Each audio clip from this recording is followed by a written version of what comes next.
રણમાં વાળી વેગળી વાયુના ઝવેરા વચ્ચે રાજસ્થાનના બાડમેર જિલ્લાના કાશ્મીર ગામમાં એક રાજવી પરિવારમાં એક ચમકતો તારો ઉગ્યો.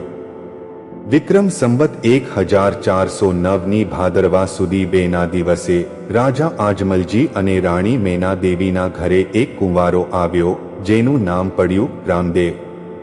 પણ લોકો તેને પ્યારથી રામાપીર કહેવા લાગ્યા. તેમના જન્મની સાથે જ આકાશમાં મેઘડા ઘેરાયા, જાણે કૃષ્ણ ભગવાનનો અવતાર ધરતી પર અવતર્યો હોય.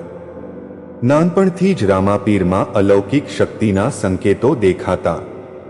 તેઓ ગાયોને વાંચતા, પક્ષીઓને બોલાવતા અને ગરીબોના દુઃખને પોતાના હૃદયમાં અનુભવતા.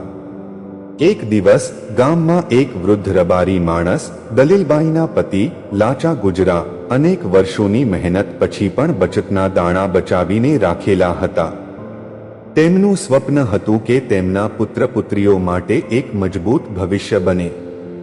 પણ એક રાત્રે ચોરોની ટોળીએ તેમના મકાન પર હુમલો કર્યો.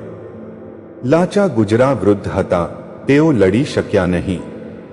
ચોરો બધું લૂંટીને ભાગી ગયા અને ગુજરા તો મૃત્યુ પામ્યા. દલીલબાઈ રડતી ફરતી ગામમાં પહોંચી, પણ કોઈએ તેમની ન આધાર ન આપ્યો.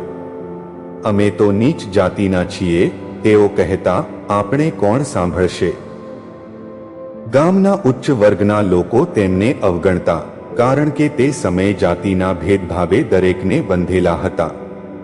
દલીલબાઈના આંસુઓ વહેતા વહેતા એક રાત્રે તેમની નજર પડી ગામની ધારમાં એક યુવાન, વસ્ત્રો સાદા, માથે પાઘરું, જે રાત્રે પણ જાગતા હતા.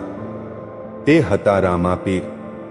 પીરજી, દલીલબાઈએ કરુણાથી કહ્યું, મારા પતિને ચોરોએ મારી નાખ્યા અને આપણી જાતિને કારણે કોઈ ન્યાય નથી મળતો.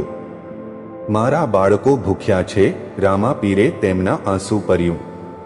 તેમના મનમાં ક્રોધ ભભૂક્યો, આ અન્યાય કેવી રીતે ચાલે?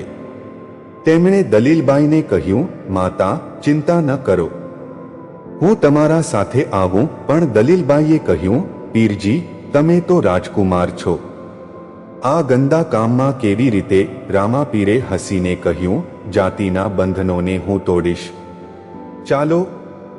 રાત્રે રામાપીર દલીલબાઈને લઈને ચોરોના ડેરા તરફ ગયા. વાયુના ઝવેરા વધુ તીવ્ર થયા, જાણે કુદરત પણ તેમના સાથે હોય. ચોરોના નેતા, એક ભયાનક માણસ બળવા, તેમની ચોરીની લૂંટ સાથે મળીને દારૂ પીતા હતા. રામાપીરે દલીલબાઈને છુપાવીને આગળ વધ્યા.